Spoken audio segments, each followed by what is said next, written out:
ಶುಭೋದಯ. ಈ ದಿನದ ವಿಷಯ ಅಂತಾರಾಷ್ಟ್ರೀಯ ಪ್ರಜಾಪ್ರಭುತ್ವ ದಿನ. ಹಾಗಾದರೆ ವಿದ್ಯಾರ್ಥಿಗಳೇ, ಪ್ರಜಾಪ್ರಭುತ್ವ ಎಂದರೇನು? ಪ್ರಜೆಗಳಿಂದ ಪ್ರಜೆಗಳಿಗಾಗಿ ಪ್ರಜೆಗಳಿಗೋಸ್ಕರ ನಡೆಸುವ ಸರ್ಕಾರವನ್ನು ಪ್ರಜಾಪ್ರಭುತ್ವ ಎನ್ನುತ್ತೇವೆ.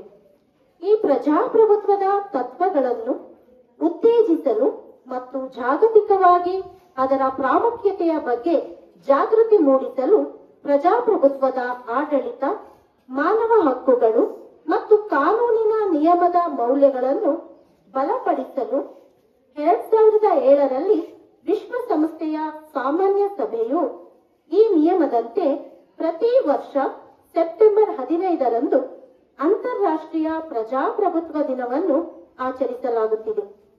ಈ ಹಿನ್ನೆಲೆಯಲ್ಲಿ ಸಮಾಜ ಕಲ್ಯಾಣ ಇಲಾಖೆ, ಶಾಲಾ ಶಿಕ್ಷಣ ಮತ್ತು ಸಾಕ್ಷರತಾ ಇಲಾಖೆ, ಉನ್ನತ ಶಿಕ್ಷಣ ಇಲಾಖೆ, ಕಾರ್ಮಿಕ ಕಲ್ಯಾಣ ಇಲಾಖೆ, ಗ್ರಾಮೀಣಾಭಿವೃದ್ಧಿ ಪಂಚಾಯತ್ ರಾಜ್ ಇಲಾಖೆ, ನಗರಾಭಿವೃದ್ಧಿ ಇಲಾಖೆ, ಹಿಂದುಳಿದ ವರ್ಗಗಳ ಕಲ್ಯಾಣ, ಪರಿಶಿಷ್ಟ ವರ್ಗಗಳ ಕಲ್ಯಾಣ ಇಲಾಖೆ, ಮಹಿಳಾ ಮತ್ತು ಮಕ್ಕಳ ಕಲ್ಯಾಣ ಇಲಾಖೆ, ಅಲ್ಪಸಂಖ್ಯಾತರ ಕಲ್ಯಾಣ ಇಲಾಖೆ, ಬೆಂಗಳೂರು ಅಭಿವೃದ್ಧಿ ಪ್ರಾಧಿಕಾರ, ಬೆಂಗಳೂರು ವಿದ್ಯುತ್ ಸರಬರಾಜು ನಿಗಮ, ಕರ್ನಾಟಕ ಸಹಕಾರ ಹಾಲು ಉತ್ಪಾದಕರ ಮಂಡಳಿ, ಕರ್ನಾಟಕ ರಾಜ್ಯ ಪ್ರವಾಸೋದ್ಯಮ ನಿಗಮ, ರೇಷ್ಮೆ ನಿಗಮ, ಈ ಎಲ್ಲಾ ಇಲಾಖೆಗಳ ಸಹಭಾಗಿತ್ವದಲ್ಲಿ ನನ್ನ ಮತ ನನ್ನ ಹಕ್ಕು ಎಂಬ ಧ್ಯೇಯ ವಾಕ್ಯದೊಂದಿಗೆ ರಾಜ್ಯ ಮತ್ತು ಜಿಲ್ಲಾ ಮಟ್ಟದಲ್ಲಿ ದಿನಾಂಕ 15/9/2025ರಂದು